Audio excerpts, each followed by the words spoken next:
Hey folks, welcome back to another episode of Real Talk Fishing with No Limit, brought to you by Seagar High Performance Braids, 7 Reels, created by St. Croix Rods, and Rufflin Kennels Clean Cut Station, the cleanest cutting board you will ever need.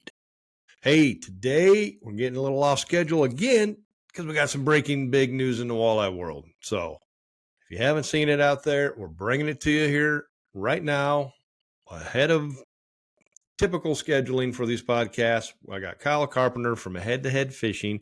The Pro Walleye Circuit just announced their schedule, the rules, the whole format they plan on launching here for 2026 tournament series. And we're going to sit down with Kyle and kind of break that down and get the inside scoop. I got a lot of questions, as I'm sure you do, and he will answer most of these. And like any new tournament, there's a lot of things that are kind of in progress or in processing, in a sense, to see how things unfold and where they'll be in the evolution of kind of creating one of these deals. So that's kind of where they're at, but it's going. It looks like it's happening as long as the numbers are good. But a lot of questions. Everybody wants to know. Big news. We got, it's the year. We got the NWTs, got a good schedule out. Now we got the H2H Pro Walleye Circuit out, which this is an open circuit. This isn't how H2H has done things in the past. This is straight up, just like basically any tournament anybody can get into. Big payouts, big entries. It's kind of come together. And we got the AIM next, which is, we're still waiting on some of that info to come out on where they're at. I'm sure this is going to make some things adjust as well, just because when you get a lot of tournaments like this going and we're all kind of reaching for that pro level exposure, there's only so much time. You can only fish so many places, and certain things can't overlap. And with the rules that the Pro Walleye Circuit has in place, you got to have off limits and no information rules. So it's going to kind of limit you and restrict you. Sooner or later, you guys are going to have to pick one or the other. Ultimately, we hope they all succeed and everybody's fishing all of these, and that is good for the industry. But let's hear from the man, the tournament director himself of this right now, Kyle Carpenter with H2H Pro Walleye Circuit. Welcome back, folks, to another episode of Real Talk Fishing with No Limits. Today, we are diving in deep with the hottest news in the walleye world right now. We got Mr. Kyle Carpenter on here, tournament director with H2H Fishing. H2H is bringing back their Pro Walleye Circuit, I believe we're calling it this time around, instead of the series. And we're just going to dive in with Kyle here and ask him a bunch of questions, because I got a lot of them. I'm sure everybody out there listening does, and he's got the answers. And if he doesn't, this is the time to figure those out before the season kicks off. So, Kyle, how's it going over there today? We're getting some fall weather finally kicking in your neighborhood. Yeah, it's good, Brian. Thanks for having us on. It's been a little hectic couple, like 48 hours here, but that's good. Comes with the territory. Weather's great. Fishing's been awesome over here in the Green Bay area. So I'm a smallmouth guy, so I've been chasing the Door County smallmouth for the last few weeks. And those are some fun ones to chase. And I mean, it's finally kind of settling in. I think we got some cold temps, and this fall fishing's really finally transpiring. Finally. Come November, right? Yeah, it did the same thing last year to us too. It went from summer to winter. Yep, yeah, we're excited. We're excited. Obviously, the reason we're here is to talk about H2H Pro Walleye Circuit, not series this year. There's just a funny story behind the name. Is I'm kind of a smart ass at times and like to keep things light, and PWS is in the past, and let's name it PWC Pro Walleye Circuit and have a fresh look going forward. So that was the simplicity of the change in the S to a C. And it is a circuit in a sense. I mean, You're going 4 different places, or 5, I guess, right, with the championship. So it's and exactly when you're reinventing or recreating or starting over new, that's exactly rebrand it with a new name. So definitely, I believe somewhere in the rules there's a PWS in there. Probably. Control F did not find that one. Right. Look for that. That's why I asked. I'm like, I'm pretty sure we're going this way, but I'm sure that's just a real slight overlook. But one of the many things that us guys will ding you on, and as we get picky, but that's good. That means people are reading the rules and they understand it. So yeah, minimize the questions. That's what I want. Like, come with the questions. If you don't know, ask. If you can stump me, awesome. If not, great. That means I do my job. So how did we get to here? Man, it's been a process, right? Right. Obviously, PWS came and went in 2021, 2022. Not what all of us necessarily wanted, but that's what happened. That's the decision we made and we went with it. We took a complete year off, no head-to-head at all. And then we brought back the leagues, the Bass League and the Walleye League, which I really enjoy. I really enjoyed that format. It's a local thing. That's the only negative to it. It was awesome to platform the anglers locally. And, year one, we stuck to just Lake Winnebago. And then we branched out this last year to other lakes for both series. And I really enjoyed that. It was a lot of fun. It got our feet back wet in running tournaments again, reestablishing just the live process of what we did. We've learned so much since the PWS on live. In 2021, we thought we knew it all, and man, it's evolved and changed since then. So we talked about always wanting to come back with something in the walleye side and something pro level, right? And I wasn't content with the way the PWS kind of went away. For multiple reasons, the anglers for one, the industry as a whole really didn't want it at the time. The industry is a roller coaster, man. It's it, and Brian Keller, who is the man behind the scenes here, definitely knows it. So yeah, definitely. And the industry in 2021, 2022 to us really didn't feel like it was wanted. Like we struggled with certain things with sponsorships, and we made some mistakes for sure with the way we went about it. And I think our focus was just wrong. Looking back on it now, it's easy to see some things, and the focus changed from live. Everything needs to be live, where bass and walleye is completely different. So walleye, it doesn't matter near as much to the anglers as it does on the bass world. So as an industry, separating them bass to walleye, it really doesn't seem to be that big of a draw to have that, right? So we've cut that back, with changing our focus, and we're going to have live. It's just going to be in a different way, and championship will be fully live streamed. So let's sit on that live stuff for a second. Everybody, all the keyboard wizards want live. I mean, that's what you see it. That they all want live, but like you said, they don't want to pay numbers, for it. Right? But the numbers don't necessarily say they all want live. And viewership wise, yes. Viewership wise, if we go off of viewership only, live needs to be there. But viewership doesn't pay the bills, doesn't pay for that extra cost. It doesn't pay to have that cam op and everything that goes with it. Dollars and cents from support from the industry is what pays for that. Yeah, and that's what I kind of keep jumping on that soapbox, is that I get it. Y'all want live. It's great, but it costs a lot of money to do it, and to do it right. Everybody's obviously going to compare it to bass level, but that's a multi-million-dollar production type thing. I'm like, what you guys aren't going to get that in the walleye world, because there just isn't the money, the backing there. The money's just not there. And I'll say yet, because it's got to get there. Right. If walleye ever wants to be on the same playing field as bass as a whole, it has to get there at some point. Yep. There has to be a company that steps up and says, I'm willing to take this chance. Let's do it. But there hasn't been that for us yet, Yeah, I expect someday to see John Bala, Johnny Candle, Gary Parsons, or somebody all sitting in the studio. Correct. Commentating. Yes. John Hoyer and Dewey and Springle and whoever else out there on the field, and correct. But we're a long ways from it. That's like, I hope it in my lifetime. So unfortunately, you're right.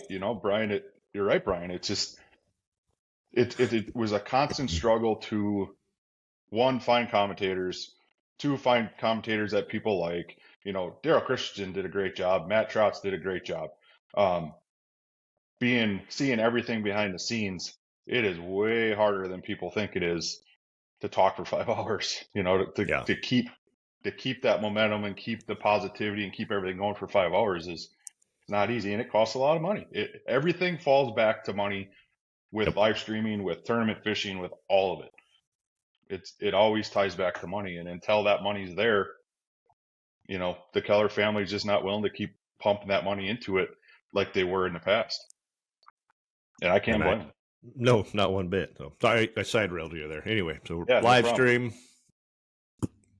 So you're going live, and then how we got to where we're going. You guys went to live, we adjust those hurdles, and then we're into the creating this circuit. Yep. So the PWC, we talked about a bunch of different formats.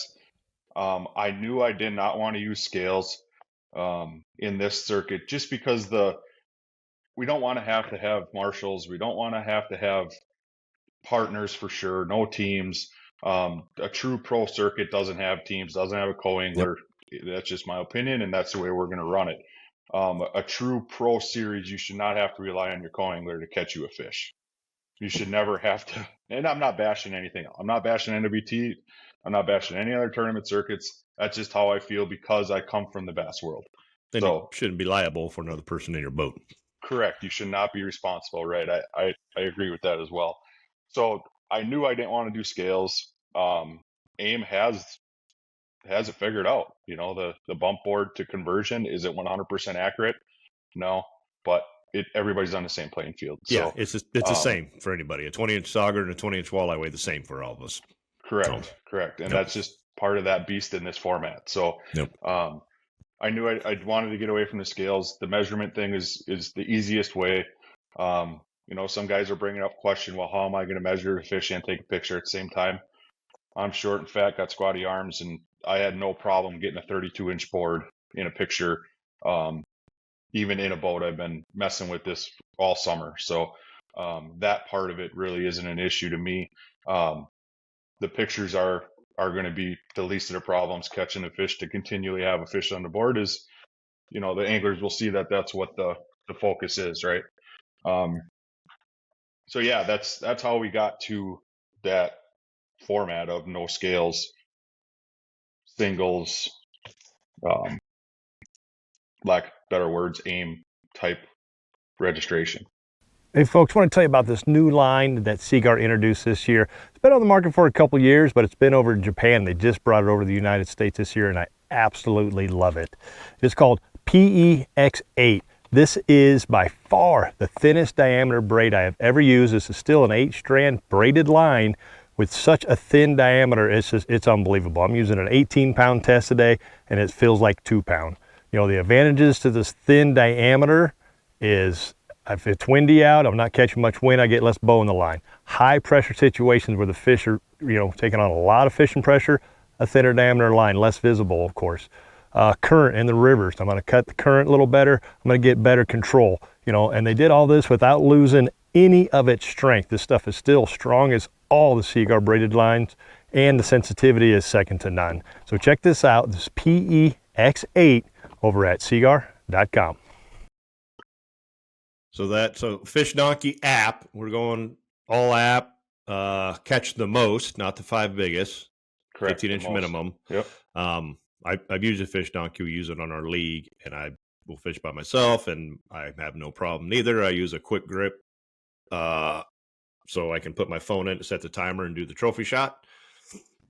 Easy. And then, it can be a challenge once in a while to get that fish to lay flat, but it may take you a few seconds. I mean, ideally, you want to get that fish in there. Can you put your hand on it to hold it down as long as you're bumping the head? And Yes. Okay. You can have your hand. It's going to be a one-hand system, just like AIM adopted. Yep. You have to be. Cover the gill plate. Right. Yep. Gill plate's got to be exposed. I'm going to put together a video here this fall with, the correct way to do it. I mean, we could just use the video that AIM did because they did a phenomenal job, and there's only so many ways to skin a cat, right? Right. Fish Donkey provides you with the instructions and everything to do it. So, and you're supplying everybody with the same ruler. Yes, we are going to work with catch bump boards. We are going to have extra boards. Everybody will get one. If you lose it and misplace it or flies out of the boat, you'll be able to come get a new one for $50. It's pretty easy. Fair enough. I will say the only problem with Fish Donkey is it works pretty slick, is signal. Yep. They do have an offline mode. Yep. So it'll load it in there, and just all of a sudden you may be, obviously you guys will be live and be like, oh yeah, this guy's got so many pounds, and all of a sudden, end of the day, somebody can jump way up because the stuff just wasn't registering. Right. Sometimes the fish will register, but the photo won't register because I've had to get their phone. So when you do take a photo, it does save it into your phone's photos. Yeah. And it takes a little bit of while to go through all those, but you can obviously grab that individual's phone, go through, verify that photo, and it'll still timestamp it like every photo in your phone if you know how to look at that. So that could be out. I mean, it's just going to happen. It's inevitable due to somebody's has service. Some cellular one service or something still, and it doesn't when work. We're in Green Bay, it's definitely going to be an issue. I would imagine Devils is going to be the same way. I remember Mille Lacs cell service being pretty good. Mississippi River, 100%. You're going to have areas that are just dead spots with the bluffs. So, yeah, I like that with Fish Donkey. They got it figured out. They've been doing it. Most guys in the walleye world have already used it, so it's not going to be a surprise to them. Yeah, it works. It works pretty slick. I know our league was like, I don't like this. And after the first day of using it, and we have a limit, and then we don't have any slots on Lewis and Clark down here, but it's always, do I keep this fish? Do I not? You know, what size am I keeping? Well, now it says 15 inches, shoot it, throw it back. And they're like, yeah, this is great. It's so much less stressful.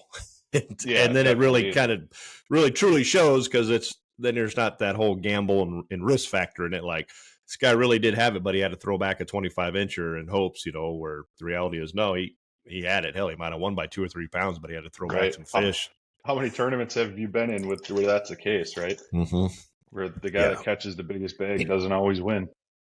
Yeah, that's for sure. And that's always been a thing in the walleye world. And slot limits can make that kind of challenging sometimes, and it comes down to who's got the ice in their veins or the biggest balls, I guess, once in a while too. So, yeah, not to mention it opens us up to be able to go places that you typically can't too, like Mille Lacs with all the regulations there.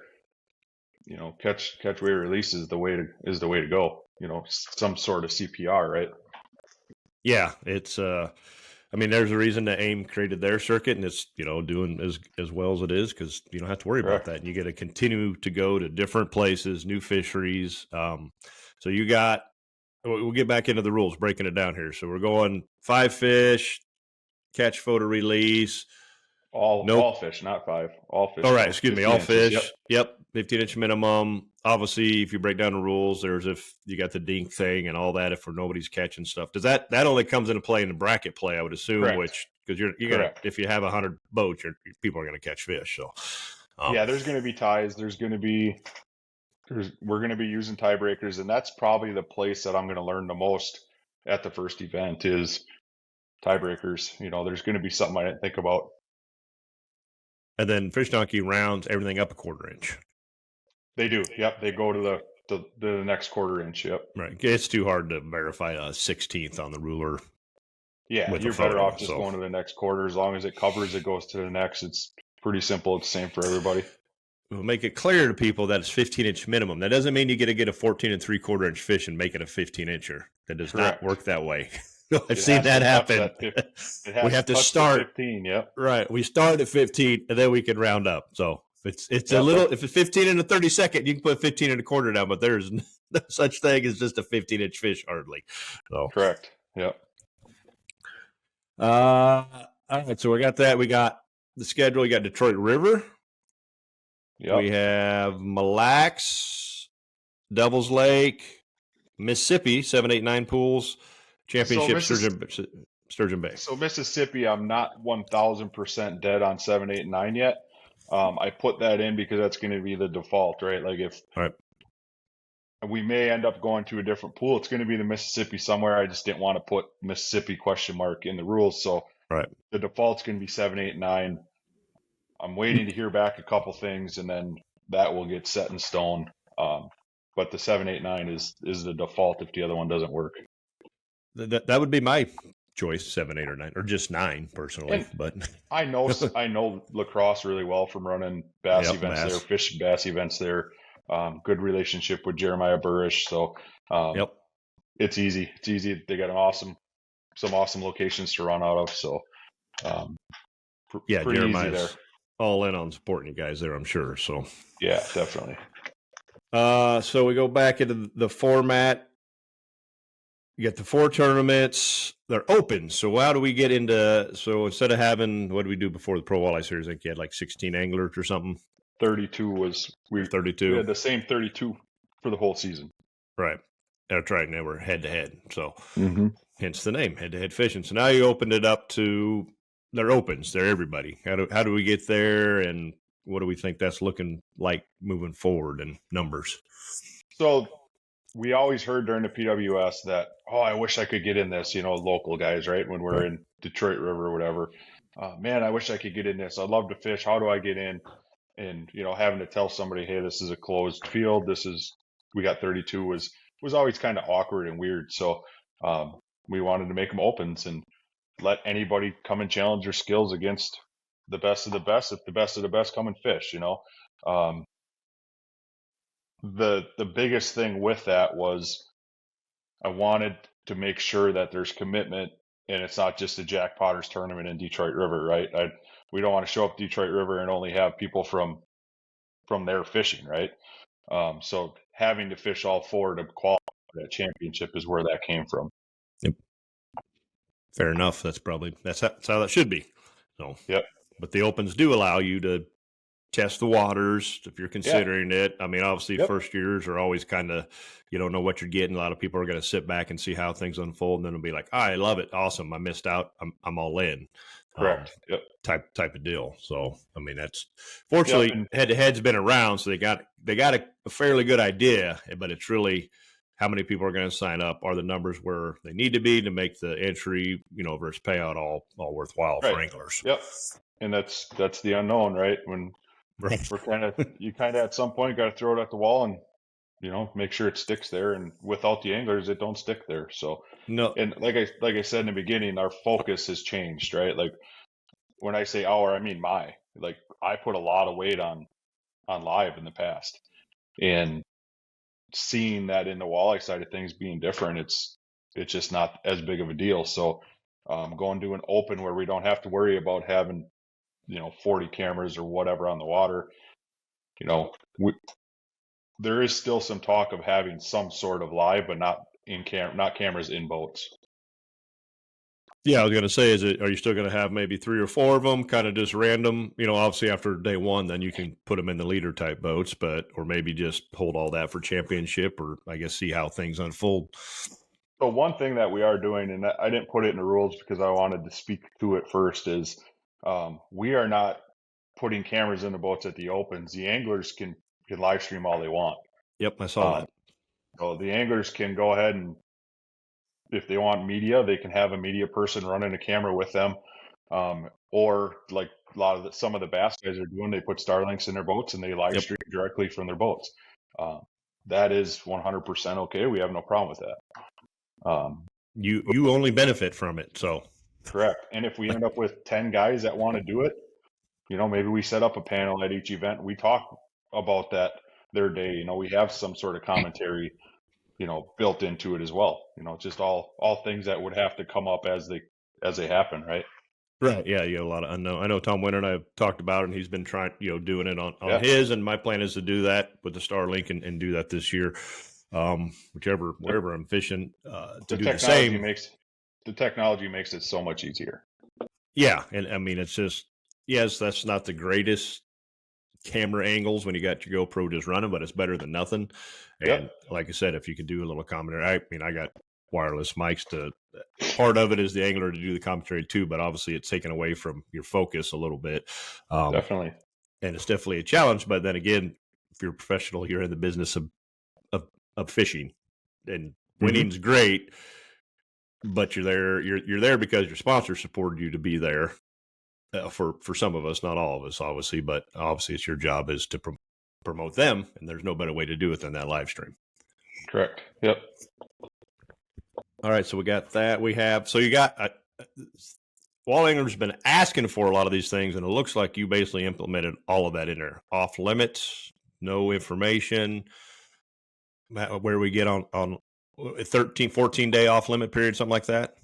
Yeah, I originally wanted to do 30, but we just can't. There's too many circuits. There's too many.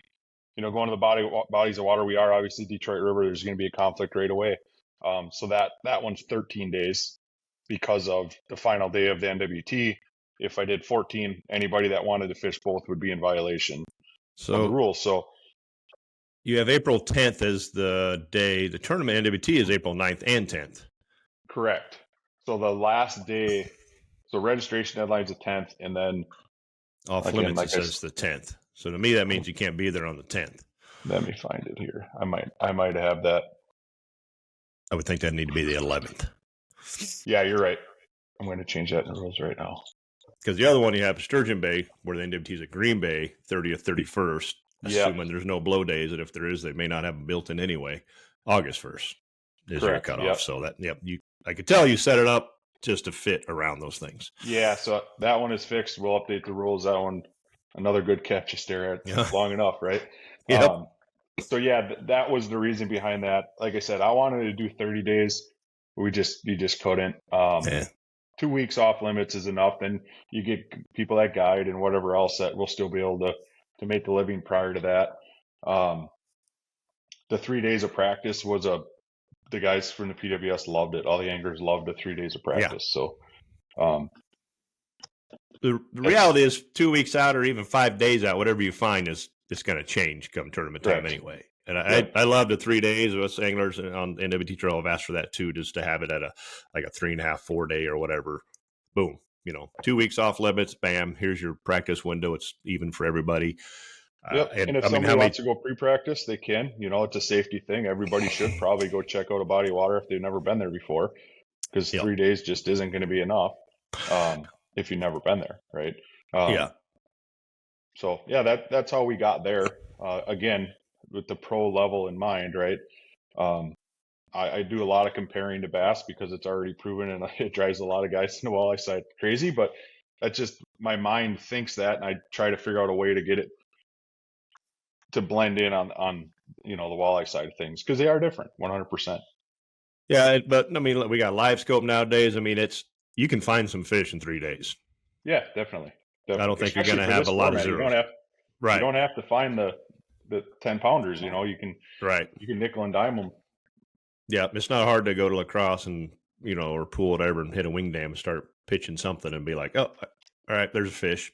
So I don't think you're going to get a lot of zeros in your schedule this year. You don't have to worry about the dink, or doing any of that kind of stuff. Yep. Yeah, and that's always an exciting part of it. But having somebody win without catching a fish on the final day was a tough one too. So yeah, that was a challenge. I mean, you kind of covered everything with how the format is set up. The opens are the opens. I mean, they're basically just best case scenario. You got 125 plus boats. You got a full field. You're going to go fish. You're going to catch as many fish as you can. You're going to put them in the app. You're going to come in. Probably still take you a little while to filter through all the photos. I mean, you're going to be doing it as real time as you possibly can, I imagine. We're going to have myself and 2 others for sure verifying. You get 125 boats, that could be thousands of fish, right? I mean, potentially it could be a lot of fish to have to verify. So event 1's definitely going to be a learning. Event 2 will definitely be better than event 1, and we'll get a good process down. So we got no co-anglers. We don't have no marshals. So we have the off limits, no information rule, which is clearly a little hard to enforce. I look at the no information rule as more of a deterrent, right? Yep.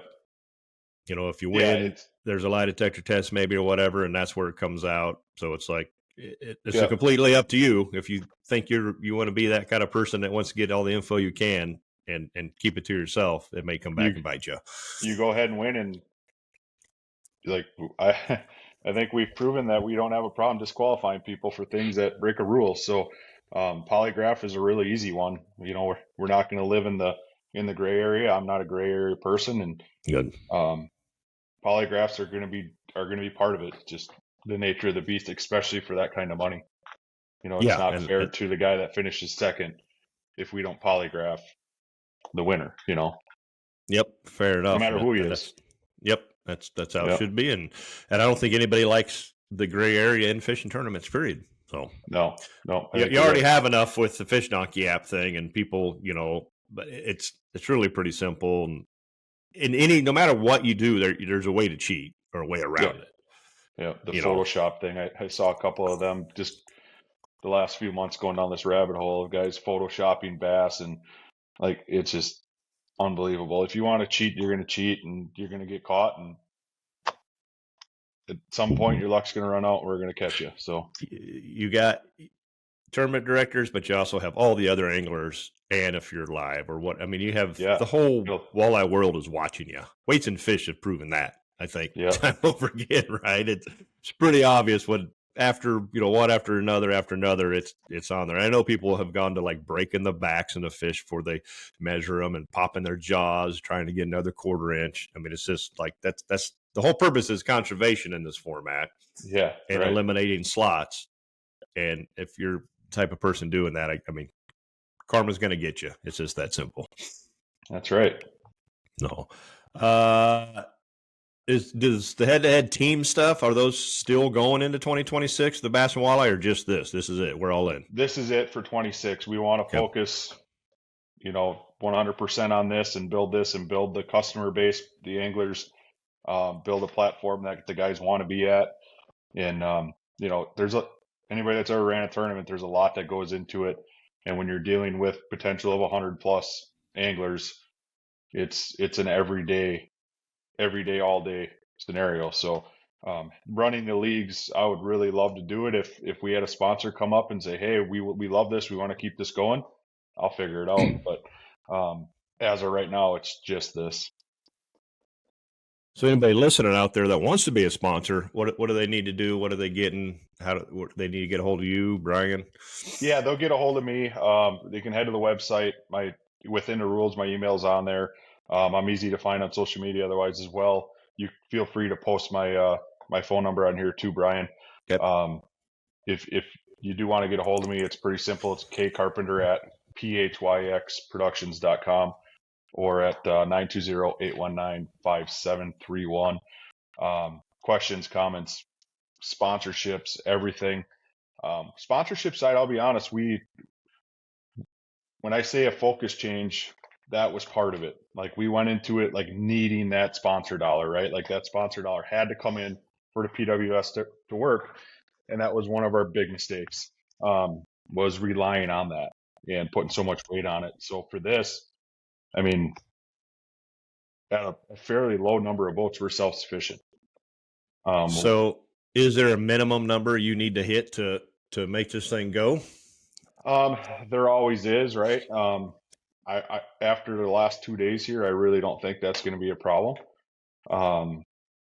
It's going to take some time to build. We're not going to get 125 at the first event. If we do, awesome. I will completely eat crow on that. But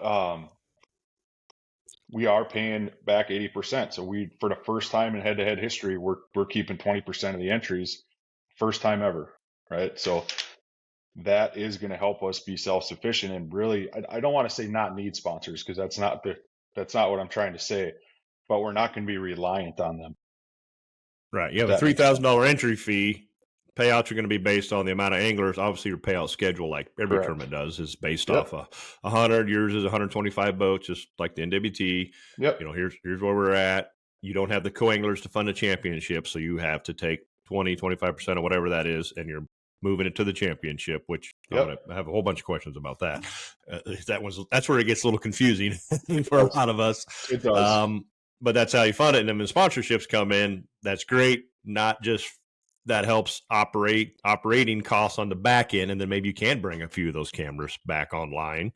Yeah, and any sponsor dollars that come in, we're going to keep a small percentage of it and put the rest back into it, be it through live payouts, whatever it may be.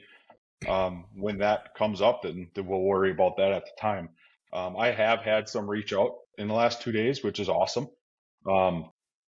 Majority of them were partners in the past, so that's even better. They've seen the value in what we do, so that's great. Not turning anybody away, obviously, but we don't have to be reliant on it either. We don't have to have X amount of dollars to make this work. So yeah, it's all bonus. And then obviously what I hate to see is press releases come out with, hey, we got this new sponsor on board, and the anglers are like, cool, and nothing changes on the angler side. Right. Yep. There's no more media coverage. There's no more payouts. It's like, why did you don't need to tout your sponsorship.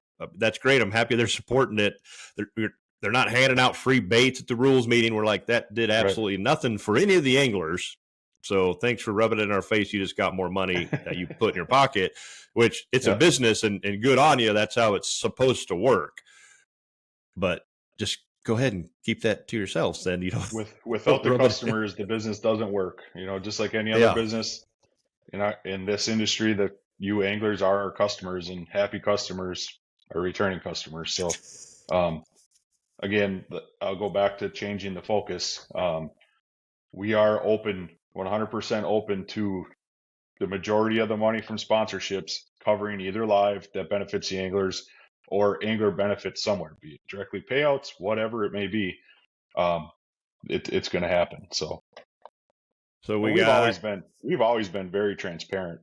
Anybody that fished the PWS with us, all them 32 anglers know that here's what came in, here's what went out. We were very transparent with it. So.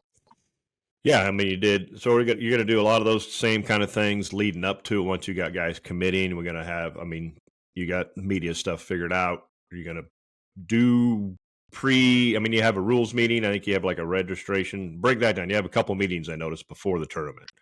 Yeah, so we'll have a registration meeting for sure. Where everybody's gonna meet up. That's what communities want. So one part of it is, if you're going to communities, they want heads and beds. They want a big group of anglers getting together and spending money in their community. So for us to be valuable to the community, that's part of it. It's not going to be anything extravagant. We had dinner and a big deal before. For year one, it's going to be us meeting, talking about rules. Pretty simple, quick and easy meeting. If that changes where we do get some dollars to pay for a dinner at each event, great. That's what we'll do. But yeah, the event one, we're going to have a lot of questions. We're going to probably all the events, to be honest. We'll have a lot of questions from people that are fishing for the first time. And that's basically what that meeting is going to be. And then day one, we'll have a meeting location, and then guys will be free to go fish. So. And we're all launching out of the same place type deal, right? Yes. And here's our flight times, just like any regular tournament. I think people are still going to try to, that's what the questions are going to be, of separating the old head-to-head or PWS from an open circuit, where it's really this is just a fishing tournament. We're just using Fish Donkey, and it's an individual, which Okada proved last year can completely be done and competed against. Media coverage, I was saying, so there's going to be some interviews. Like, people follow along on your Facebook or YouTube over at Head to Head and get some angler insight or live updates. What are we doing on that front? We had a conversation yesterday about possibly, and nothing set in stone yet, of doing a live commentary at the event, be it 2-3 anglers, myself, whoever, while we're verifying fish, real simple and entertaining, off the cuff type stuff of, hey, we just got this came in, and we'll control the leaderboard on that live. So we won't take that leaderboard and put it on the website per se for everybody to see. They'll be able to come and watch the live, see it there for X amount of time, and then it would go to the website. So that's what I was talking about, where we potentially may have some live as we go. And then media coverage, we're working with a couple different people to supply media coverage, or, do blogs and interviews, and potentially have a post-edited show, kind of along the lines of Tour Level Gold, right? Everybody loves that. I think that gets probably one of the best shows ever in walleye fishing, in my opinion. And bass fishing, to be honest. And just covering a tournament that's not the tournament organization doing it, it's amazing. They do a great job with it. Yeah, they do.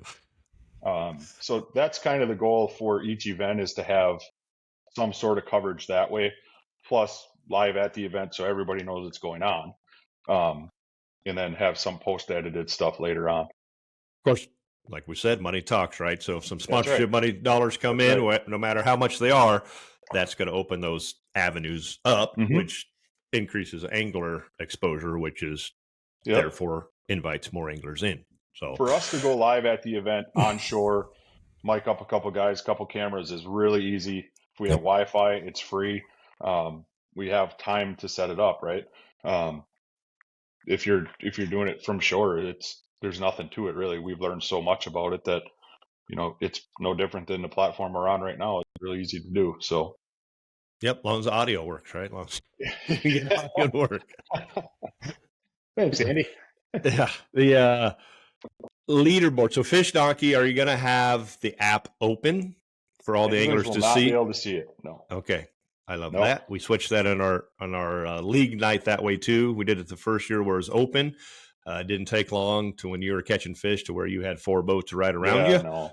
And we're like, it's an MLF style when you can see where you're at. And, some guys liked it, but majority were like, shut it off. I don't, and I like it that way just because there's the element of surprise. You think you had a good day and you come in and you're like, oh, wow, I didn't have that good a day. You're like, I rocked everybody by 7-8 pounds. So.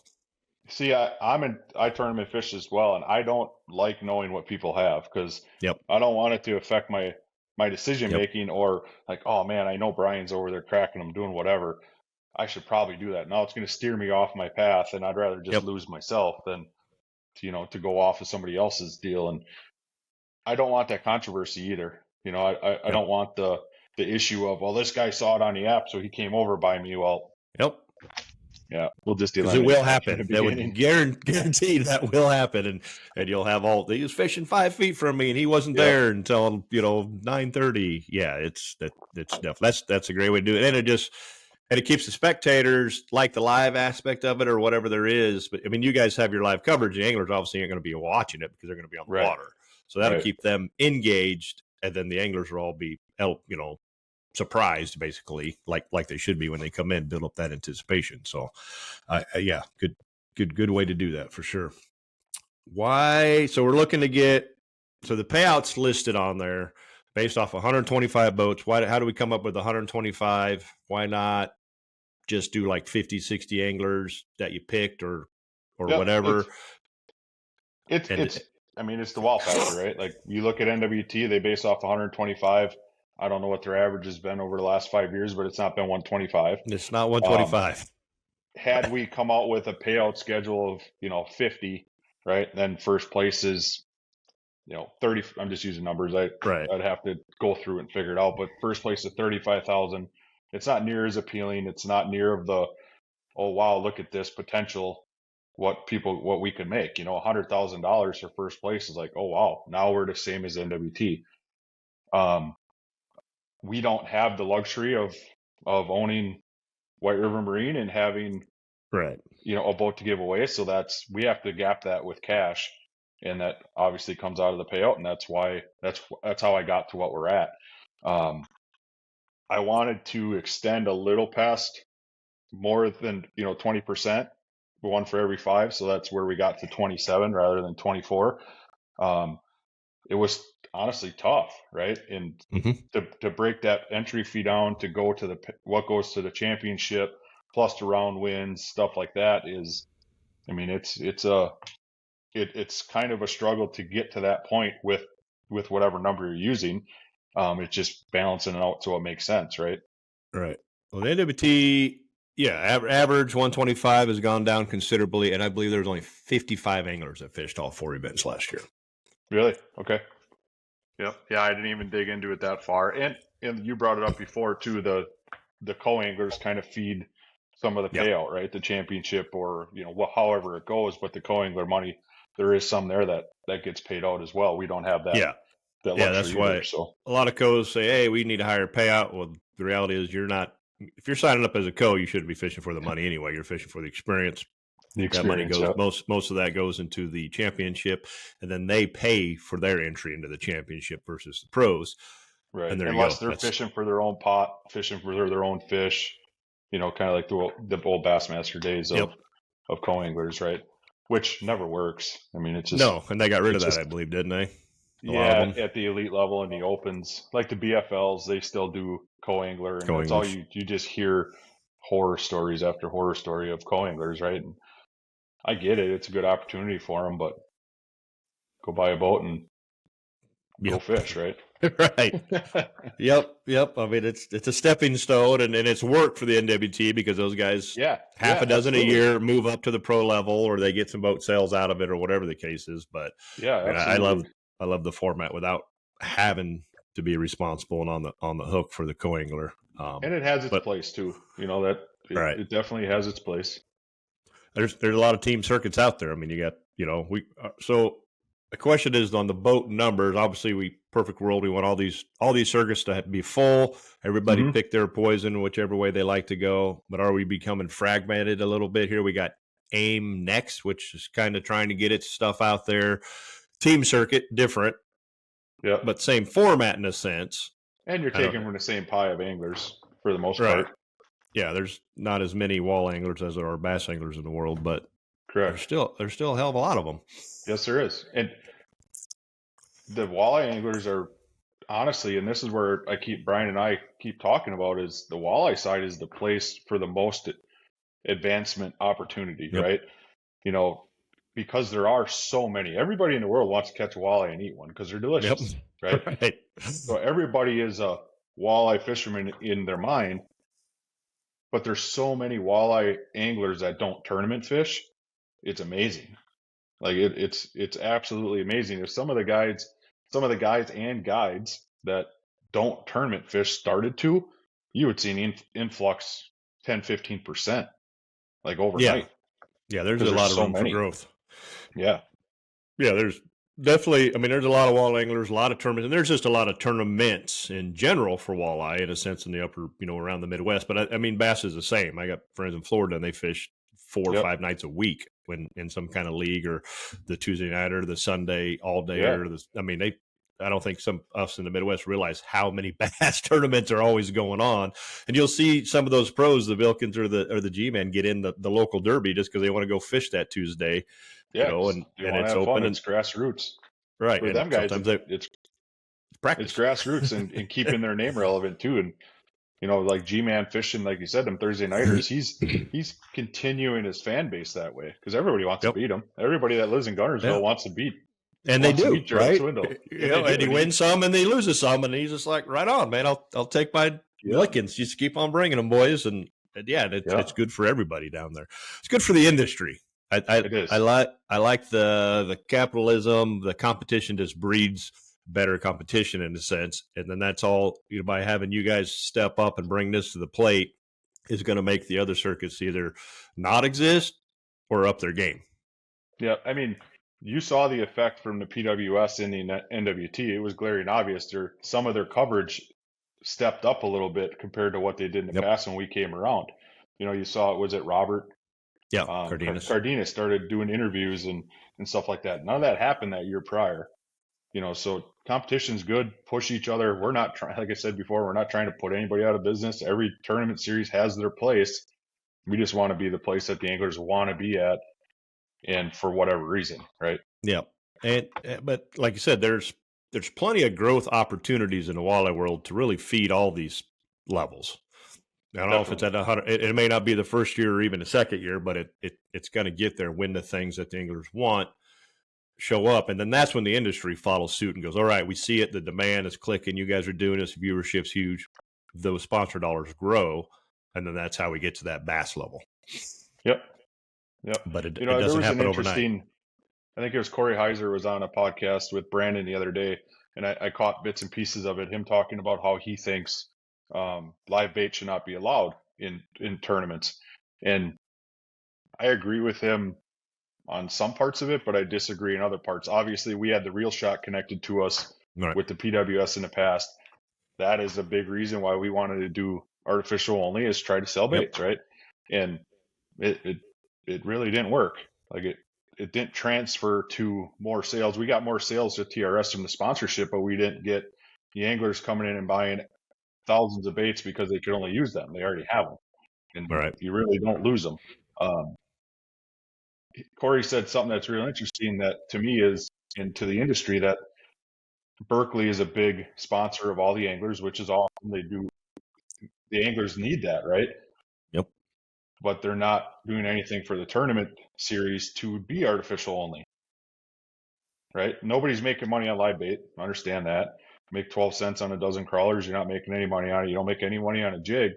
But as a tournament organization, we want fish catches. We want the leaderboard changing. Right. Until Berkeley or X company comes up and says, hey, we want you to be artificial only. Here's a check for X amount of dollars. Why would the tournament organization care? Yeah, it's chicken and egg thing, right? Which is coming first? Yeah. You want me to eliminate all this in hopes that you jump on board, or how about you just jump on board and we'll eliminate all this? And it is great that them companies support the anglers, because without the anglers getting it, Yep. None of it exists, right? We don't even have the opportunity to have the platform. So you're right, chicken and the egg. Can't have one without the other. Yep. So we're going artificial and live bait in the Pro Walleye Circuit with head-to-head, which was what we talked about prior. So for anybody wondering, because I think you got to add that up into the rules for clarification, it's live and artificial bait is allowed. I have it added into number 17, I believe, which it should have been updated already today because before we started, I had that updated. So it should be live on the website. And I'll have to go look for where it says PWS. PWS, yeah, I can't remember where that was. I saw it somewhere on there. Championship. So explain that. That's the opens are the opens. The first four, $3,000 entry fee, 125. There's no limit on boats. I assume you probably put in for like the opens 200 for your permits or whatever. You're plenty safe with that.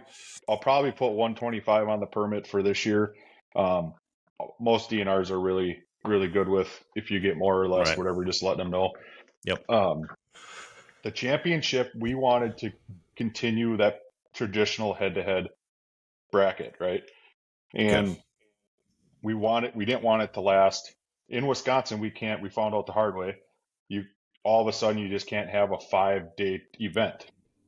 So the PWS was Monday, Tuesday, playing Wednesday, Thursday, Friday bracket. So a 3-day bracket. We wanted to do a 3-day bracket and not stretch it out 4 or 5 days. So that's where we went with 16. I do understand some guys talking that it does feel like based on 125, only 16 guys would make the championship. It does seem like it's low. That can grow. We could go to a 32. If we end up with a 100 boat average, we could go to a 32 championship bracket. Okay. More guys could qualify, and we could extend. At that point, we could extend the round wins. Because that's a big thing, right? We found out with our leagues that the championship, everybody should be fishing for something every time they go out in a championship. So that's where the round wins came in. That number is where it gets real tricky. Is it 500 to win? Is it 200? Is it 2,000? And it's going to change based on the number of boats you have. So you have 16 boats. So let's get into the championship. So if you win an open event, you're in the championship as long as you fish all the open events. Yep, as long as you fish all four. If you win the fourth one, you've had to fish the previous 3. Correct. So that then leaves 12. 12, yeah. 12 spots going down the Angler of the Year points. So ultimately, it will be set on your seeding is going to be set on AOI points. Yep. If all 16, the 4 winners fall within that 16 already, then there's nothing to do. That's where they're seeding. That's where they go. So let's say X Angler wins round 1, and they're 22nd in AOI, and the other 3 are in the top 16. That winner would supersede number 16. So 16th would get bumped. The winner would go into 16th seed. Got it. So I would assume that each winner is going to be in the top 16 as long as they fish all 4. But like you just said, somebody could fish the last one, and then that winner doesn't apply. Yep. So and then you got you have what, first day or 2 all 16 fish individually? Yeah. Or against each other, as against the kind of an open, right? I'm going to pull up my chart here just so I don't speak wrong to it. We have it all built out. It just refers to bracket, and the rules are brackets. So I'm like, all right. And if you've watched the head-to-head, you kind of understand it, but. So we'll get this all on the website too. So day 1, everybody will fish, and day 1 we will have marshals. If we don't have live. Every day we don't have live, we will have marshals in the boats for the championship, weighing the fish, or just being there to keep everybody, legit in the championship.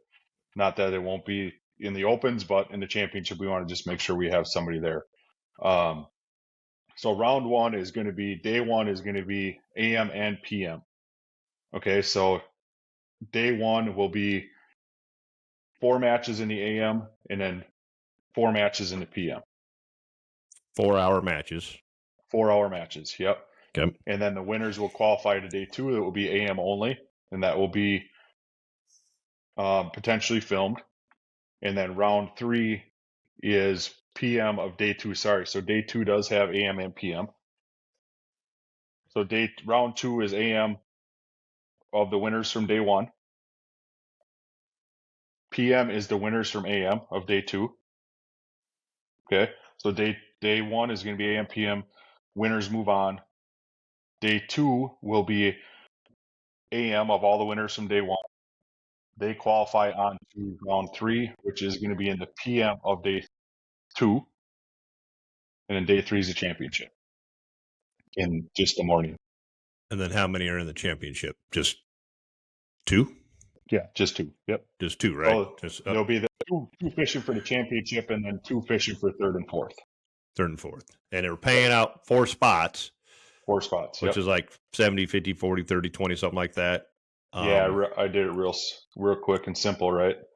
70, 40, 30, 20, and then the round wins on top of that. Round, so you can win $2,000 per round, starting from, I mean, you can not make the championship, but come out with $4,000 in round wins.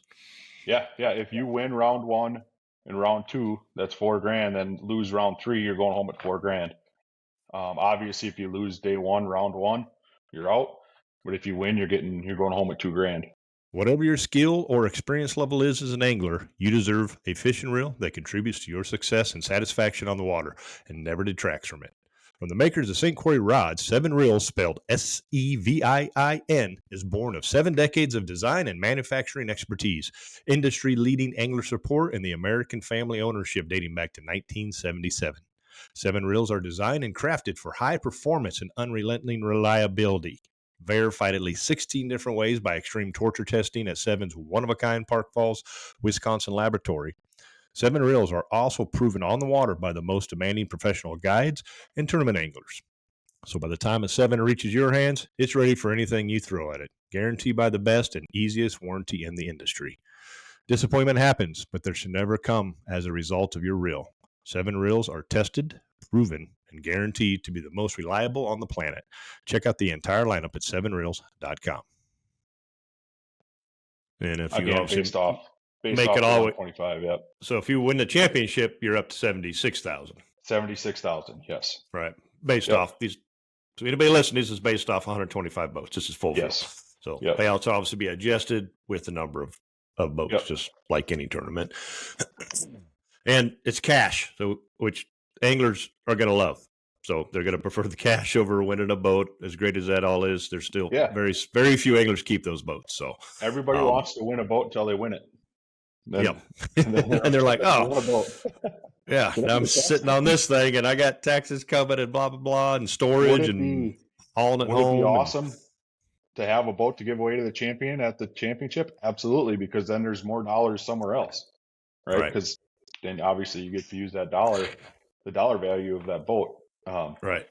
So if it happens, it happens. I would always like to keep first place in a qualifier or the opens as cash, just for that point of difference. Then the other leagues is of getting cash. But again, AOI. So you got Angler Year points to get you in the championship. Is that anything else with it, or is that basically the only benefit of it? That's the benefit of it. Yep. There's no Angler of the Year payout. We'll probably do some recognition and trophy type thing for Angler of the Year because there should be something for that. In the future, I could see that being entry fees paid for the following year type thing. Yep. Year 1, we didn't write anything in just because of the unknown. And likely year 2, there won't be either. But maybe there will be. Maybe somebody will step up and be like, hey, we want to be the AOI. Maybe that boat sponsor steps up and says, hey, here's a boat. Correct. So. Yep. And, like I said, we're open to all of it. So that's what a lot of people have to understand. And I had Brett King on here. We talked about Aim Next is that there's so many unknowns when you start something. Mm-hmm. Here's everything is based off hypotheticals and where we want to be because it's your business plan. And Keller's been in business and his dad, James, they know what they're doing and you guys don't know what you're doing, but there's just so many things you don't know when you're dealing with people and signing up and economy and all the variables. That's the hard part too, is like there's people that just don't understand that. Like, Right. yeah, we would love to have this money to give away at every event and guarantee it. Yep. We would love to. If the money was there, we would. But it is Yep. unfortunately unlike PWS in the past, or head-to-head in the past in general.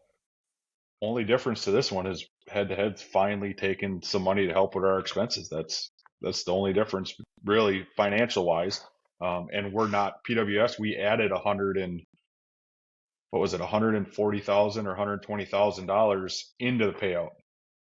The championship was fully funded by Brian Keller. Yeah. It wasn't paid for by the anglers at all. They earned their way there, and that money was funded by the Kellers. So Yeah. I don't. now it's angler funded.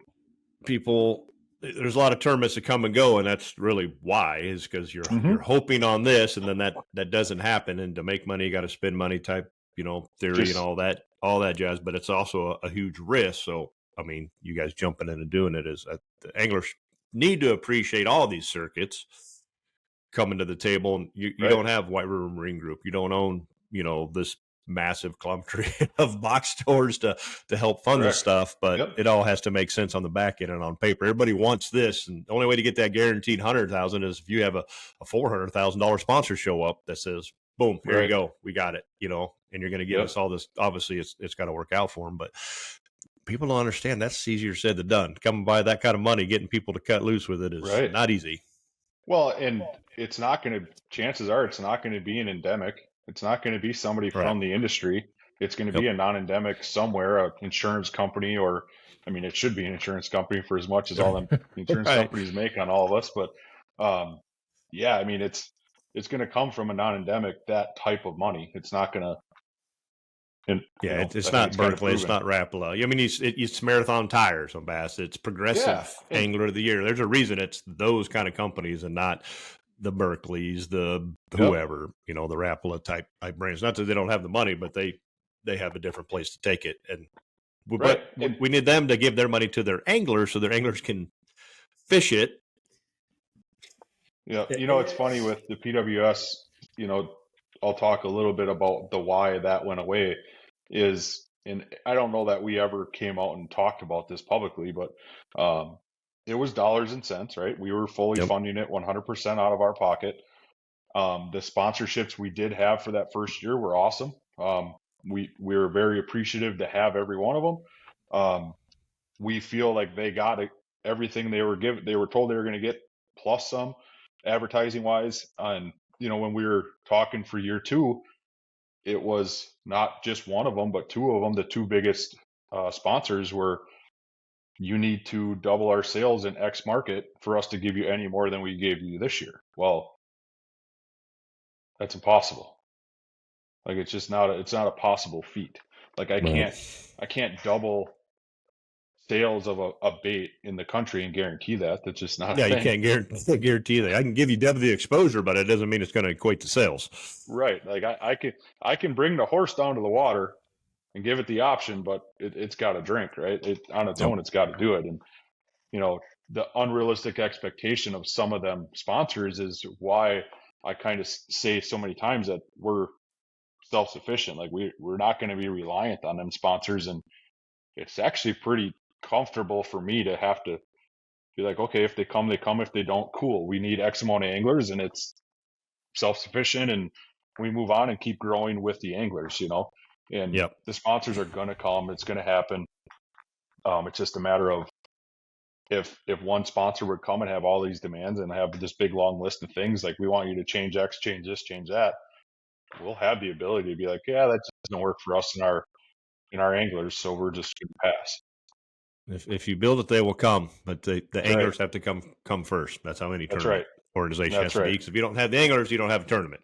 And that's where our focus is on the anglers, building that customer base, giving the anglers a place they want to be, and without them, it ain't going to happen. So I love it. Oh, and you do have, I noticed in your rules, you'll fish 2 days no matter. You're going to have the days. You got the blow days. You got, basically, it's a 3-day practice, Friday, Saturday, Sunday. Tournaments are Monday, Tuesday. Yep, 100%. We're going to fish no matter what. We're going to build them days in right obviously if there's a 3-day storm or a 4-day storm or something's happening, or, some natural disaster in that area, obviously we will look at postponing and moving it somewhere else. In the fact we have to cancel, obviously we will do our best to have another event to fill that one in. I think my reasoning for that, it's a lot of BS on our side to have to do that, but the anglers deserve it, right? Like, you guys are coming to practicing for 3 days, driving from all over the country, fishing for X amount of days. You're planning to do that. You took your vacation, you spent the money, you committed the money. We need to commit to give you guys that platform for that amount of days. So that's what we're doing. Nope, that's good. I mean, in some of those bodies of water, Green Bay, it's usually a really good opportunity. Mississippi River, you're pretty safe. It can blow pretty good, and you can still fish there. Devils can get pretty gnarly. I mean, any place can. Mille Lacs, I haven't been there, but that's just a big bowl or a big round lake. So I'm sure it gets ripping and get ripping across there. At Detroit River, I wouldn't think so, but the only time I've been there, we had a blow day. So when it blew up, wind's right. Yeah, if it blew upstream and jacked it all up and makes it muddy. So yeah, and safety is always, I mean, for any tournament organization, it's there. It's 100% in their mind. It's angler safety's got to be the focus, and if that means a day gets shortened because of safety, then that's what it is. The anglers will. I would rather fish a shortened day than not fish at all. Yep, for sure. You have the points question on there. So they start at 300, but they kind of spread out as it goes down. How'd you come up with that point system? You're gonna love it. Okay, it's the Bassmaster Elite Series point system. All right, 100%. It works. It works. And I beat my head against the wall with points, right? Like I had talked to a couple guys who are like, well, just do a 300 1-point system, be done with it.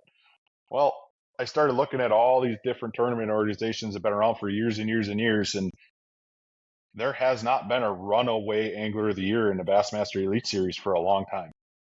Nope. You have to earn it. It's typically within 2 events is where it's wrapped up. In the last few years, it was the last event. So this year was the last day of the last event before they knew. So it works. They only go down to 100, so I extended it down to 125. Right. Following their same plan. So. And if you don't have, let's say you only get 100 boats, so you have the last spot's 100 points, but basically it's you 0, you get 10 points. You get lower 10. than that, less than that angler. Yep, that's kind of the standard there. Where a lot of them are 0 is a 0, or some. You just get a 0. Yeah, I think you should get something for showing up at least, right? If you launch your boat and go play, if you pay and don't launch your boat, you're getting 0 points. Right. And it does not. And I should probably just put that in the rules that you can't just pay for the event to qualify for the championship. Right. You would actually have to come launch your boat. Yeah. Whether you go out driving circles and load it back up, that's up to you. But you got to go through takeoff. Right. Yep. You go through takeoff at least one of the days. Because if say guy wins round 1, he doesn't want to go to the next ones. Well, that's not really fair for him to just pay his entry fees and then not be there. It's just that's just letting the jackpotters run away, right? Like at least you got to come launch your boat, get points. It makes no sense financially why you would do that, or why would you? Anybody who's competing in a tournament because they want to fish tournaments. Well, it's because they want to beat you. I want to beat everybody there. It's not about the money. None of us do it for the money. Right. The money's just the bonus part of it. Hard pressed to see a guy just launch and come back, but the weather may be horrible, and they may be like, I'm good. I'm in. I'm not going to go put myself and my equipment through that, so I'm out of here. Yeah, that could happen for sure. That could, and all right, I can understand that, but some of these people must be pretty well off though to do that kind of stuff than the rest of us. Or they're just fully mad at their money, one or the other. Yeah, they got some of that FU money coming at their in their disposal. So, anything else we didn't cover? I think I got my long list of questions for you answered here. I think we got the majority of it. I just want people to realize that we are committed to this. Like I understand that we ran the PWS for 1 year and it went away, and just people need to understand that we learned from that. Our focus was wrong then. Our focus was on different things. It wasn't on the the anglers, at the time I felt like I was personally, but as a whole, we weren't. Anybody that fishes tournaments that I run, they understand that I give a crap about the anglers, and I will always listen and take everybody's opinion and, and take it back. It doesn't mean I'm going to listen to it. It doesn't mean it's going to be because you say so, I'm going to do that. But we learned so much from the PWS that we are committed to this. Like, we want this to work. Brian and Jim and all of us, everybody behind the scenes, we are in this for the long haul. We want this to be a long-term thing. We're not doing, like in the past, we had all these contracts and blah, blah, blah. We're not doing any of that anymore. It's, here's the platform, come and fish with us. We want you to be here. Here's the reasons why we want you to be with us. 100,000 of them, right? Come and win 100 grand and, spend your time with us. And I guarantee you, I'm going to be fair. There's not going to be any gray area. If somebody needs to be DQ'd or, penalized in some way, it's going to happen. It's not a matter of who you are or what you bring. If you pay us $1 million a year and you're fishing, you do something wrong, I'm going to DQ you. So, which is huge to the anglers. I think you can contribute a lot of Lake Erie Walleye Trail success to the tournament director. Absolutely, you can contribute it to yours. Just the anglers want the minimal. There's always going to be gray, but the least amount of gray is, and I know Kelman's been doing the best he can with that. But when you have a hierarchy and so many people that actually make the rules versus the person that gets to enforce it, where in your case, it's it. You got to answer to Brian probably, but I'm sure he said, Kyle. Yeah, here you go. Here you go. It's your call. You make all the calls. Yeah, so there's he's never going to step over me unless it's a business safety thing or something that I'm not thinking about. So, and I'm excited for it, to be honest. Like, I've been kind of waiting since 21 to get back into this and see where this can go, because I feel like we got unfinished business within the industry of, we can do this, we can do it better than we did in the PWS. I feel like we can bring just as much value, if not more, for the anglers as other circuits. And it's different, right? Like, it's not the same old cookie cutter deal. So, and we'll see how much crossover there is. I can think of a few anglers I know will fish all of them or as many of them as they can, and I'm sure. What you keep emphasizing, people have to understand, this is your first year. There's going to be growing pains, lessons learned. A lot of people are going to sit back, watch. After one tournament, they'll be like, damn it, I wish I would have got in it, because it all is what it was supposed to be or what I hoped it would be. And then maybe they'll jump in the other ones, obviously, and do that. That just means you're not going to make the championship, but that's okay. It's get your feet wet. You still have a chance to win $300,000 potentially, right? Right, yeah. Jump in when you can. So you guys have the addition of the physics.com, or what's the TV channel, or how's that tie in or partnered? So it's Fix TV, PHYX. All of our live streams are still going to go to Fix. For the leagues this year, we did send them to YouTube as well. We're going to continue to do that as well. That is our platform. We own it. It's easy for us to send everything to it. We control it. The reason Fix came about was, I don't know if you remember the final day of the PWS championship, we got booted off of Facebook because some billiard company in Canada said that we were stealing their likeness or whatever. So that's where Fix came from. I know there's a lot of people that, oh, that's so hard to do. It's free. Yeah, it's not hard to do. I've watched your head-to-head on it. It's not hard to do. You just go to the page and there it is, and click the button. It's pretty easy. And if you don't want to log into Fix, we will be on YouTube again like we were this year.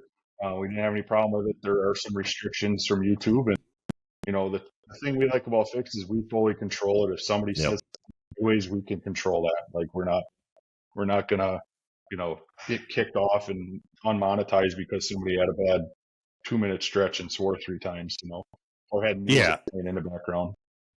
Yeah, the Facebook stuff's pretty tricky. And once again, I think a lot of people don't understand how all that works. And if you're not paying, yes, it's a free live stream to a point. But if you're getting a lot of views and a lot of this, and Facebook's not seeing money coming their way from it, even though, live, they can't really interrupt with ads, but, they're going to run them on the side, they're going to boot you off until you and make you pay. Brian told us this that year. He goes, at some point, everybody's going to be behind a paywall. The NFL, the NBA, Yep. Everything. Well, you saw it the playoffs this year for the baseball.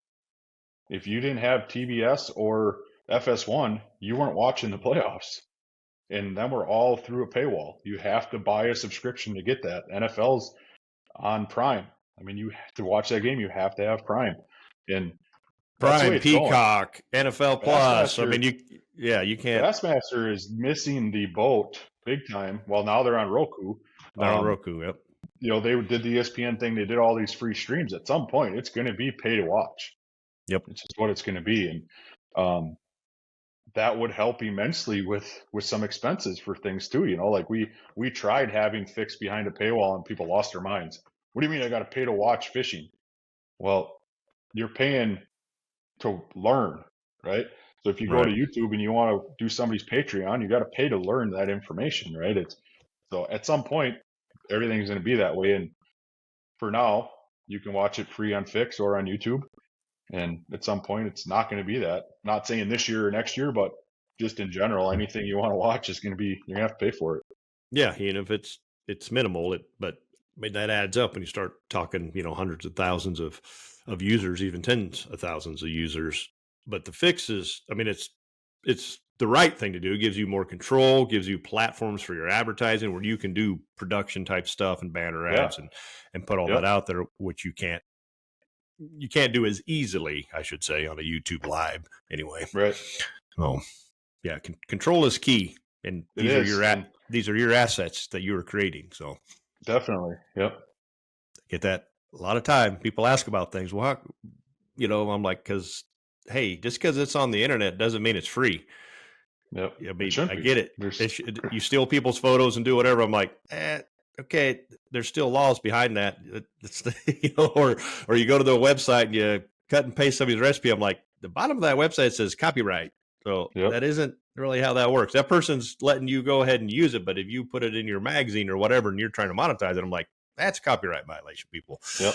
So yeah. And that's another thing with the PWS. And we had a photographer at each event. And some of the anglers were like, well, you're taking pictures. I'm paying to be here. I'm like, well, you're not paying that photographer. Yep. You can buy the pictures from him. We're good with that. Right. But why should we just give them to you? But this is a lot of people forget about the business side of things, right? And there's a hell of a lot to it, especially when you start mixing in media. And I mean, the problem in the walleye world is it's theoretically kind of far behind all that. But people don't. Cardenas can tell you how much work and effort there is involved with that. And Cardenas is great to say, no, hey, I got a couple photos. Hey, he'll text them over to me or whatever. He's like, yeah, have them. You can do whatever. But not everybody's like that. And I get it. Right. There was a good quote. I heard it once somewhere. It was like Da Vinci or, some famous artist is sitting at the bar and, doodling something on a napkin and draws this really cool picture on a napkin. And some lady walks up like, oh, that's super cool. Can I have that? It's like, yeah, for $5,000. And he's like, it took you 5 minutes. He's like, no, it took me a lifetime to get that skill to create that. And that's a lot of hours, and it's like, exactly. There's a skill set behind all of those things, whether it's photography, whether it's just doing a live stream or whatever the case is, that there's value with that. I think a lot of the anglers need to put a little bit more value on their own self and their stuff instead of doing so much for free, which dilutes the market. Yeah, right. I got a funny story about that quick, Brian. When we first started the PWS, we had in the rules that anglers had to prove just a letter or a text, email, whatever, that every sponsor was a valid sponsor. Because we're paying for the live stream for you to be on. We want to make sure that you're not just wearing that St. Croix hat because you have St. Croix rods and they're actually paying you, right? Or we didn't care if you got a 10% discount. We didn't care what the monetized side of it was. We just wanted people to be legit. Oh, you would swear that we burnt down their mother's house. Yep. Well, I know because I think Jim and I used to be pretty good about that when you got jerseys through them. Was all right, well, send us, verify all these. Yeah. And because they would have them all on file, or people will, it's on the internet. They can grab a logo, cut, chase it, put it in the vector, PNG it, change it, send it in. And I don't know, I think I get mine at Jim and I still, but they haven't asked for that in years. But they were like, all right, these are cool, but and it was that. Forward cut and paste an email, and it's not like it's hard to make up all those documents nowadays if you're good, but at least they asked and you had to validate it. But yeah, you're right. I think if you ask a lot of these people, and I think we've seen some of that with some of these people that have been exposed for not doing good in tournaments on legal things where, oh, you're representing that company comes out and says the hell if they are. Yeah. They are not on our pro staff or an ambassador or whatever. I don't know where they got approval to put that on their jersey, but they are not affiliated with us. So that's the right thing to do. Obviously, you can't police that on the open circuit with 100 some people, but you can come championship time if you're live streaming stuff. Yeah, they lost. Some of the guys, I shouldn't say all of them. Some are like, yeah, whatever, here it is. Some guys just lost their minds, like, oh, I'm not showing you that. Then you're going to see how much I'm getting from them. We don't care. Just we don't care about that. Give me you can blank out, redact all the rest in the middle. Just give me the letterhead and the signatures, or give me something of it. Well, you know better than me probably. If you have a sponsor, you have no problem saying, hey, Bob, I need proof of this. Can you send me over an email? Yep. Pretty simple. Most sponsor deals, it's a personal relationship of some sort. Yeah, if you asked me that, I would probably put all of them on an email and CC you to it and say, hey, reply to this saying, yep, good to go. Yep. We're all done. Nobody needs to scan contracts or whatever. Because even the company's like, no, that contract's, we don't want nobody else to see it, right? We don't want nobody else to know that we're giving you a discount or $10 or $10,000. So, yep. And like you said, you can redact it. So, yeah.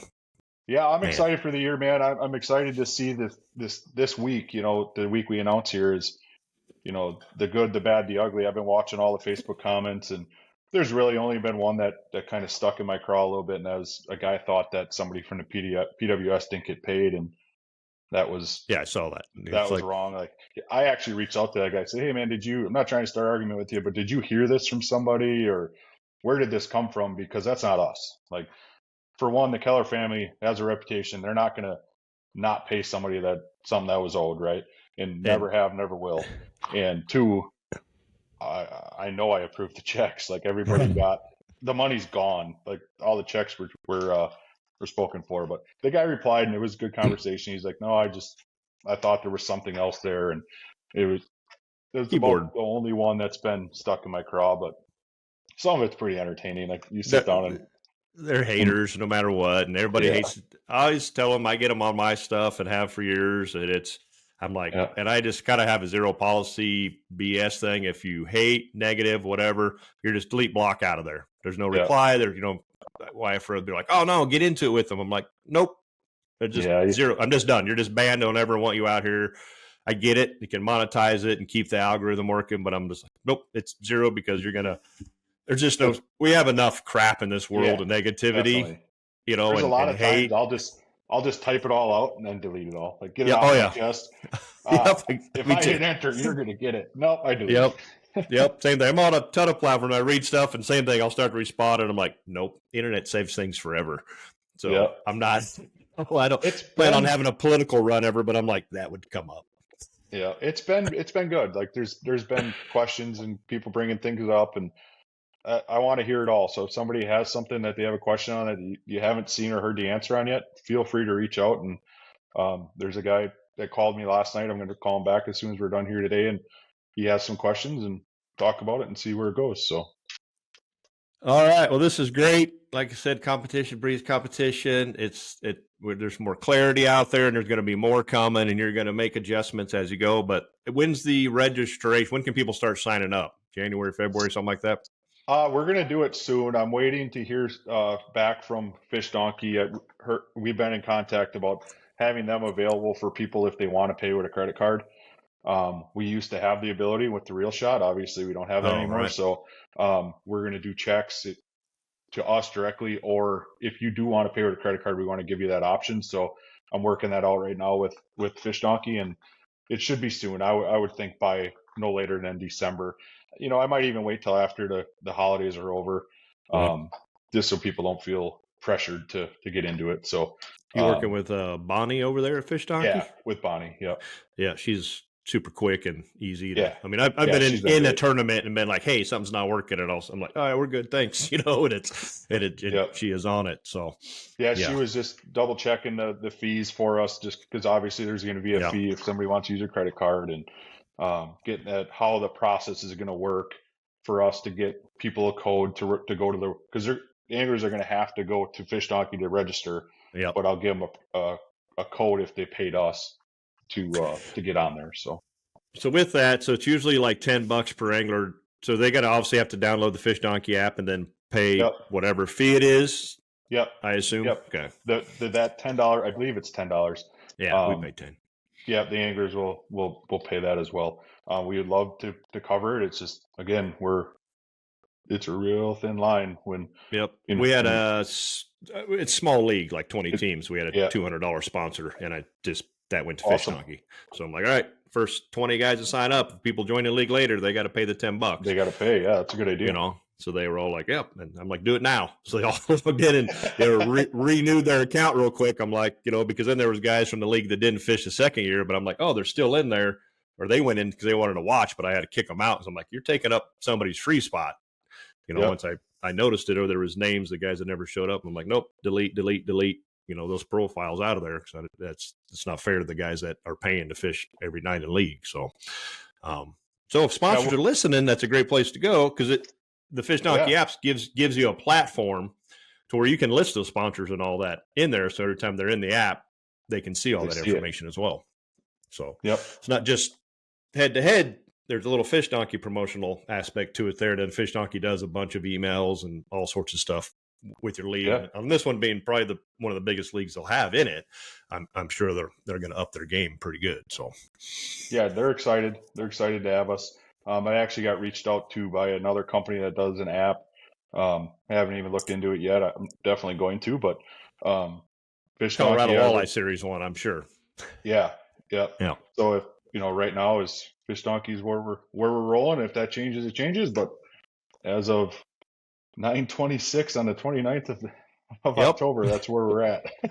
They've proven it works. The other one, I've talked to those guys as well, and I think it works fine for what they're doing and stuff. But I don't think it's quite to the technical level that the Fish Donkey's up. But that's like anything. You got a bigger company with bigger cap, more money behind something they can do. They're going to be ahead of the game all the time.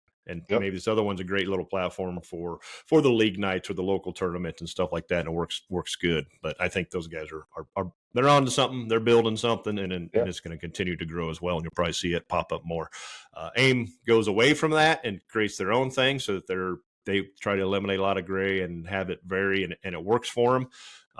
They don't have to worry about the cell service loads and all that kind of stuff. Sure. But we're getting pretty good, and I would imagine we're going to see a lot of Starlink around for all of our cell phones here real soon, and none of this is ever going to be a problem for anybody. Once Elon gets his cell phone done, we're all going to be styling. Yep, and we'll be paying $10 a month, instead of $200 for all these cell phones, and he might just give it to everybody and be like, "Hey, think of how much more money I'll have to spend on fishing tackle then." Exactly. So, I mean, everybody just started getting Starlink. I mean, Starlink has come down considerably in price.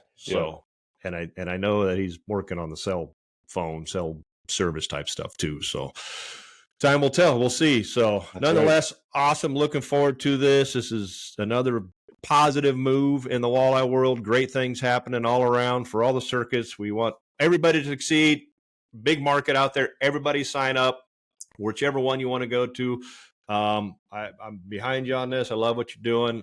This is going to be cool. I gotta figure out which circuit I'm going to fish for travel and money. I wish, I didn't fish many this year because I've done so crappy in the past. I'm like, I don't get paid vacation as a fishing guide. So those week or now 2 weeks or whatever off a month, like you better come home with a check. That's right. And I like checks, not having, I'd be happy to come home with a boat I got to sell too, but boy, the cash is a little easier to deal with. Yes, it is. Yes, it is. It's a lot. The bank likes that, as well. I don't have to insure the cash, so while it sits there, there's advantages both ways. Every which way. So there's no doubt about it. So, all right. Well, thank you for coming on, Kyle, and breaking this down. Usually I do a couple of these a month. This one we're going to get out, I think, right away because help the questions on your behalf, and just the sooner Yeah, you get the appreciate news that. out on all the stuff, the better. Everybody wants to know. So now you know, folks. So thanks for tuning in. So there's another episode of Real Talk Fishing with No Limits, talking to Kyle Carpenter with H2H Pro Walleye Circuit. Go check it out at Head2Head. Is it head2head.com? H2HFishing.com. H2HFishing.com. I'll put Kyle's information down below on the videos. You can find this over on YouTube, the Walleye Guys Facebook page, and a whole bunch of those Amazon, Spotify, Google, all those Apple podcast platforms, and you can listen in there. So thank you for tuning in, and stay safe. We'll see you on the water.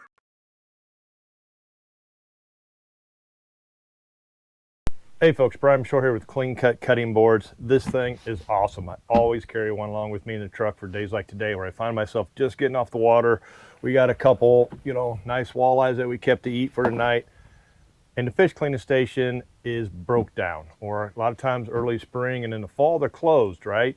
A lot of places people don't have fish cleaning stations, or whether you're somewhere really remote, you're back at your cabin or your camper, you find yourself after a good day of fishing, you got some fish to clean, and you don't have anywhere to do it. I always have this Clean Cut in the back of my truck, ready to go anywhere. That's what's awesome about them. They come in 2 different sizes, a variety of colors to meet your needs. These things are just all-purpose and on the go. You can flip this thing over, and if you're having a big gathering or something, it's basically got a big bowl on the back to put your pulled pork in it. You can make a vegetable tray, whatever it may be. It is more than just a cutting station. It is a very, very versatile, durable unit made by Rufflin Kennels. So check them out over at rufflinkennels.com for the Clean Cut Cutting Station. Try it out. I guarantee you're going to love it like I do.